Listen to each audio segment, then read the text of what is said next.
يدخن 3 و4 و5 و6 مرات خلاص الجسم يقول طيب تبغى هذه السموم خلاص بلاها دفاع عن النفس. أنا سويت اللي علي في البداية وحميتك ولكنك لم تستمع. ماذا يحصل لجسم الإنسان من البلوى دي؟ هنعتبر هذه رئة الإنسان، والرئة هذه حتدخن 20 باكت سجاير، فاللي بدخن باكت في اليوم فهذا حيكون محصول تقريبا 20 يوم تدخين. وحنوريكم الناتج النهائي لهذه الرئة بعد ما تدخن 20 باكت سجاير.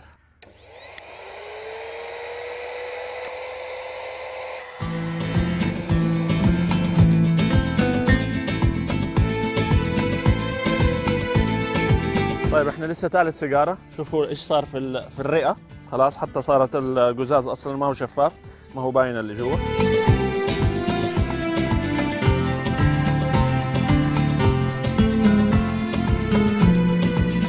سيجارة رقم 100، المويه صارت صفرة. طبعا شوفوا هذه كيف سودت. ثاني موتور 200 سيجارة، يعني تدخين 10 ايام فقط.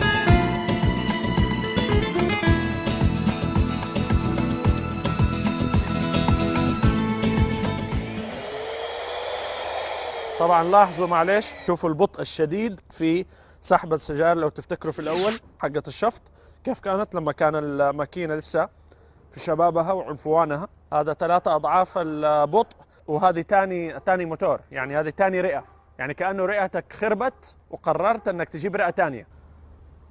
طيب شوفوا ده الآن، هذا الموية المعفنة دي بنحطها هنا ونغليها علشان نطلع الخلاصة. هذه خلاصة اللي دخلته في صدرك بعد فقط 15 يوم تدخين.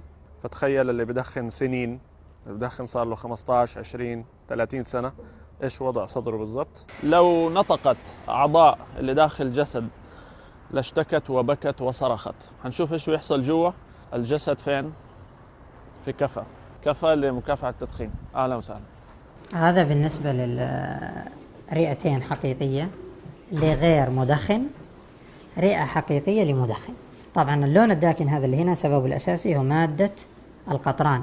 هذا القطران تجمع هنا لشخص يدخن 10 سجائر يوميا لمدة سنة. وهذا القطران هو فعلا اللي بتسوي فيه الأسفلت ولا نعم. تشابه أسماء؟ لا هو تار نفسه 100%. مو تشابه أسماء. لا 100% هو. معلش لاحظوا الفرق بين التنفس حتى، يعني احنا ما بنتكلم بس على اللون ولا الحجم. شوف فرق الحركة بين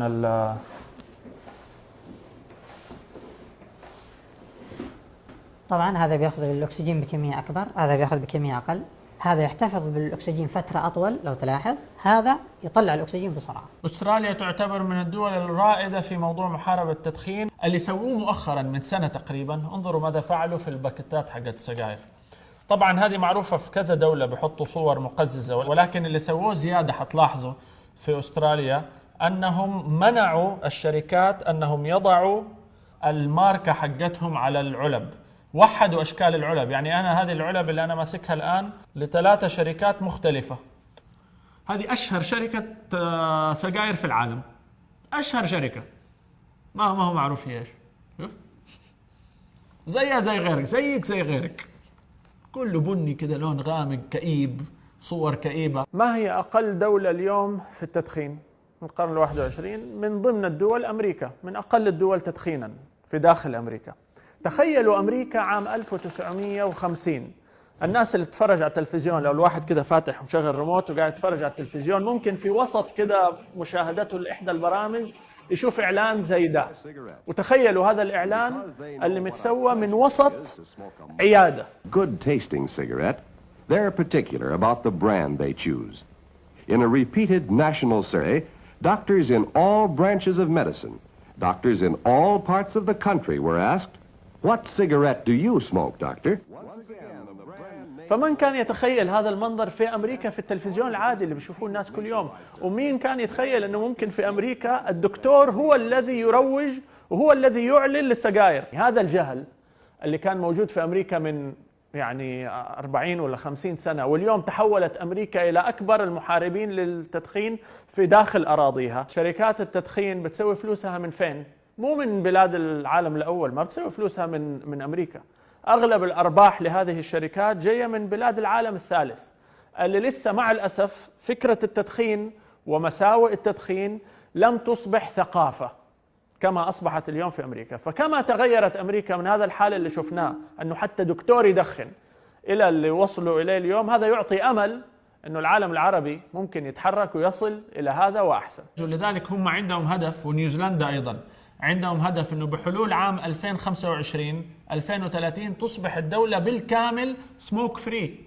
سموك فري ما فيها تدخين أبدا. يعني مش بس أنه والله ممنوع في المطاعم، ممنوع في المناطق المغلقة، يمنع من الدولة تماما استيراده أصلا، يصبح منتج ممنوع بحلول عام 2025. وحاطين إعلانات، يعني نيوزيلندا عندها إعلانات من الآن بدأت توعي الناس بهذا الهدف. تخيلوا. And we need your help to achieve our goal and lead the way to change. Let's be proud to be Kiwis.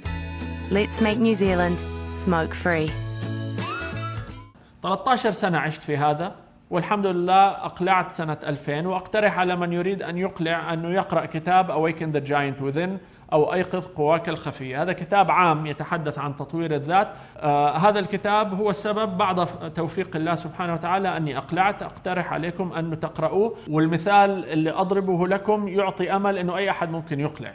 المضار اللي بيسببها التدخين على الجسم كبيرة جدا، وكل ما طال مدة التدخين كل ما طالت مدة تعافي الجسم من آثار التدخين. ولكن بالمتوسط إذا أقلع الإنسان عن التدخين أول 20 دقيقة تعود دقات القلب إلى المستوى الطبيعي. بعد 8 ساعات يتخلص الجسم من فائض ثاني أكسيد الكربون. بعد أسبوع تستعيد حاسة التذوق والشم. بعد 3 أشهر تعود الرئة لعملها الطبيعي. وبعد 10 سنوات، تخيلوا تحتاج 10 سنوات حتى تقل نسبة احتمال إصابتك بالسرطان والعياذ بالله 50%، وحتى يصبح احتمال إصابتك بالسكري مساوي لغير المدخن. ولكن هذا بعد كم؟ بعد 10 سنوات من الإقلاع. فبالتالي كل ما الواحد أقلع أبكر كل ما كان أحسن، وكل ما أعطى لنفسه فرصة ولجسده فرصة أنه يتعافى. السيجارة هذه الواحد يدخنها ولا يفكر جاءت من فين؟ في يعني حقول مليئة بالأطفال، هذه حقول التبغ.